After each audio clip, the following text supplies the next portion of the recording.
Gulay, ganang tanghali. Di tayo sa bukid, no? So, bali magtatanim ako ng ano doon, sili, no? Yun ang gagawin ko ngayon. Magpupula ako ng sili. Ito, dala ko ng sili. Ito, may ito F1, no? Yung siling labuyo. Dito tayo magpupula. Dala rin ako ng kamatis. No? Hindi ko alam kung sisibol pa to kasi cashier book to nabuksan, eh. Saka yung panong sigang, no? Lari tayo dyan. So, minako akong mushroom, ano? Ito. Yun, nalaglag pa. Ayun, kakalaglag pa. Yan, mushroom. Bali, ito po ay kabuting saging, ano. Nalaglag pa, sayang, oh. Tapos ito yung bungol niya. Ito. Sarap to. Ito yung pinakamasarap na kabuti sa lahat. Kabuting saging. Mapakalasa po niyan. Ito yung maliit pa niya, oh, yung bungol. Bago pa lang patubo, no. Ito, may singin tayo ng mais, ano. Nalalaglag lakas ang hangin, eh. Tatabi ko lang muna itong mga mushroom, ano, saka itong binhi, mga gulay. So yun nga, mga gulay, tayo ay pupula ng sili rito at saka kamatis, ano, saka sili paligang, no. So bali itong area na ito, mga gulay, ay malapit lang dito sa taniman ko, no. Ito lang yung aking taniman, ano. Ayan, no, ating sitaw at saka mais, ano, yun lang. Tapos ayun lang yung kabila, no, yung pan, yung dati kong tinatrabaho, yan, yung kabila na yan.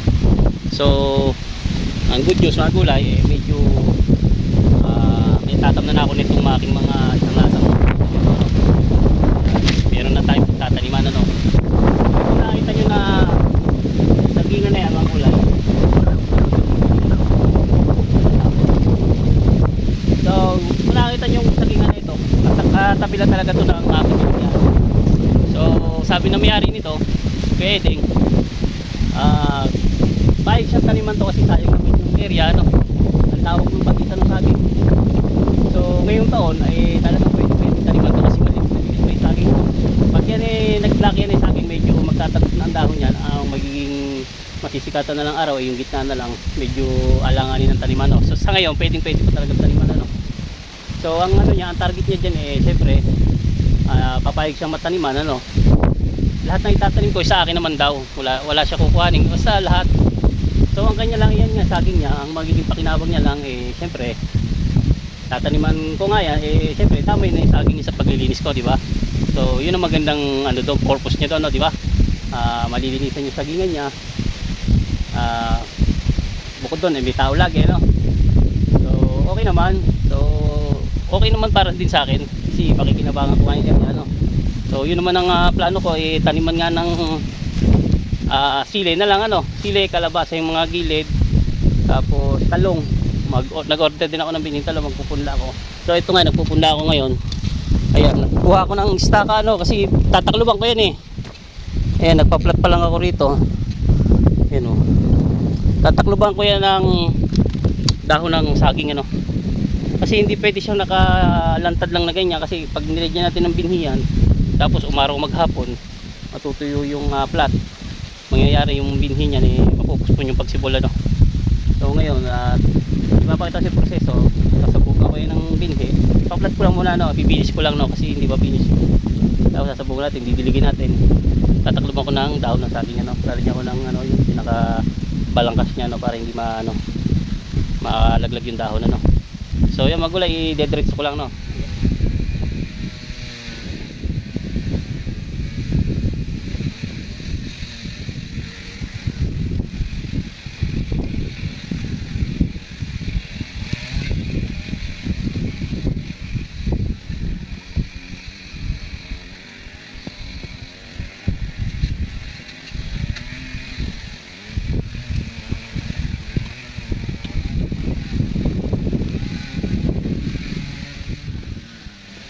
So nahin ko na magulay itong pangsigang, ano. Piling pangsigang, so dito na sa unahan para malapit. Yan, ito yung ating pangsigang, ano. Ang dami. Ito, violet, no. Pero pangsigang po yan.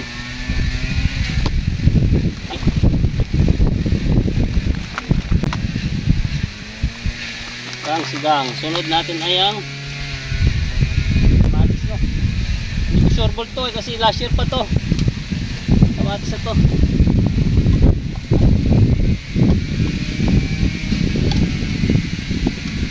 Sorbol, ano. Kamatis. Sana semipol.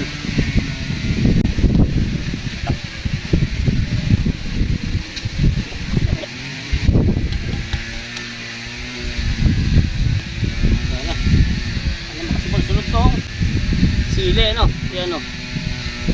Sana sipon, no? So, mahal pala ito mga gulay, 1.9. 1.9 isang lata. Yan. Squeeze, ano? Tingnan natin sa online, no? Dali kasing dito. Kamahalan pala ito, no? Pero libre lang natin ito na ko sa DA. Ito yung mahagi nila, no?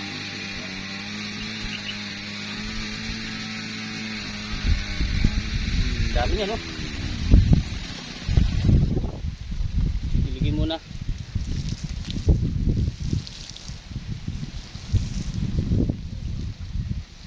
Ay, magulay, bali nadiligan ko na, no? So papasadaan ko na isang diligan, no? Kuha ko isang tipang tubig doon, ano? I-ready ko lang yung mga dahon ng saging na itataklob ko, no? Saka yung pang-spray, no? So ayun na, oh. Yung itsura niya, no?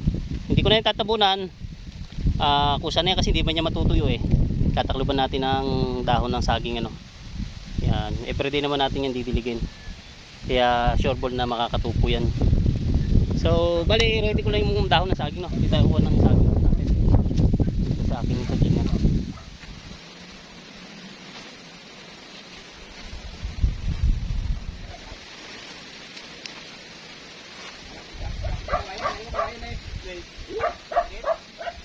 Nalalaglag ang dahon ng yun.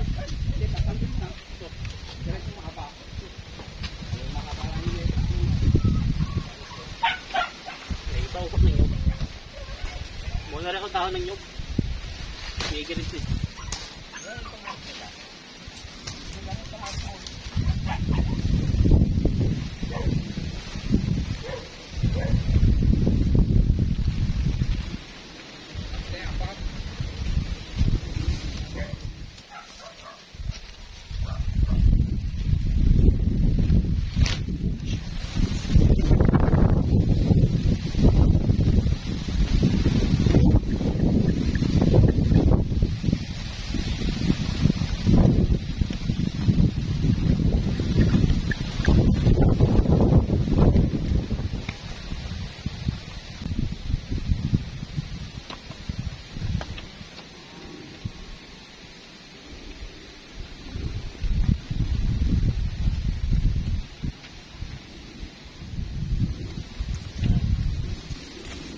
Laba ng nyug.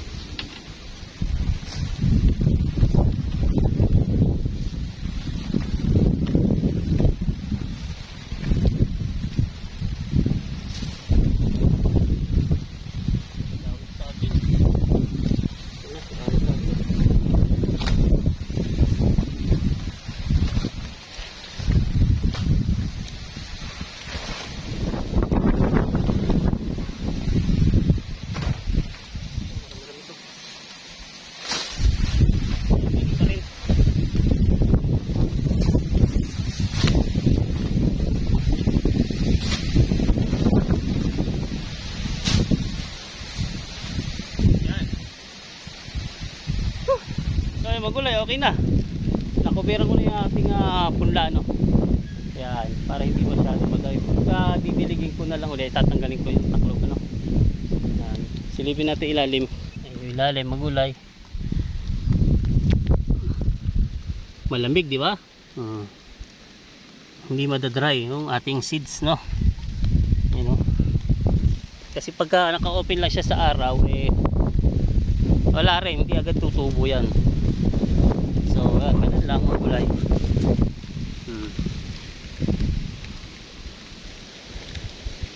Basang-basa. Dadagdagan ko pa ng sprayan. Ubusin ko yung isang karga dyan para sure ball na hindi kainin ng insekto, no? So, mga gulay, mag-harvest na ako ng konting sitaw doon sa pipino, no? Okay na, tapos na, nakapagpunla na ako. Yan, dito muna. Bukod na upload na siguro yung pag-harvest ko ng pipino, no? Sa sitaw. Hindi masyadong mahaba na, no? So dito na, thank you for watching. Sa lahat ng umabot sa dulo ng aking video, maraming salamat po mga gulay, and God bless. Paalam, bye bye.